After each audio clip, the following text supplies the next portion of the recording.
Dernière minute, le secrétaire américain à la Défense critique la décision d'un juge de bloquer l'interdiction militaire des transgères. La controverse fait rage à Washington, dans un développement controversé au sein des cercles politiques et militaires américains.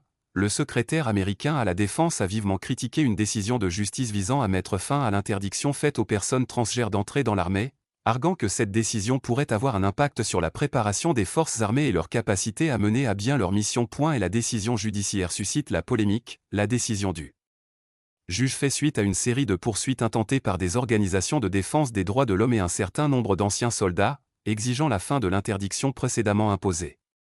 Le tribunal a estimé que l'interdiction faite aux personnes transgères de servir dans l'armée violait les droits constitutionnels et a ordonné la suspension immédiate de la décision. Mais le secrétaire à la Défense n'a pas tardé à réagir, avertissant que cette décision pourrait poser de nouveaux défis à l'armée américaine, notamment en ce qui concerne les capacités de combat et les coûts médicaux et administratifs associés. Escalade politique ou problème de sécurité nationale, les déclarations du ministre de la Défense ont suscité un débat houleux parmi les politiciens et les experts militaires, certains considérant la décision du tribunal comme une victoire pour les droits individuels, tandis que d'autres avertissent qu'elle pourrait mettre en péril la cohésion et la discipline de l'armée. Un membre du Congrès pro-gouvernemental a déclaré « L'armée est une institution de combat, et non un terrain d'expérimentation sociale.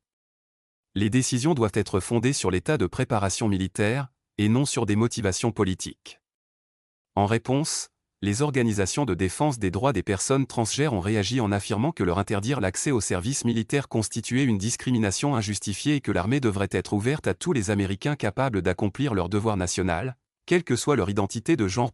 Ensuite, assiste-t-on à une nouvelle confrontation juridique? Avec cette escalade, l'affaire devrait passer à de nouvelles étapes juridiques, où la décision pourrait faire l'objet d'un appel auprès du ministère de la Défense, ce qui signifie que la bataille juridique n'a pas encore été résolue. Le ministère de la Défense parviendra-t-il à réimposer l'interdiction, ou le pouvoir judiciaire affirmera-t-il une fois de plus le droit des personnes transgères à servir dans l'armée? Les jours à venir seront décisifs, et le débat à Washington ne s'apaisera pas de sitôt.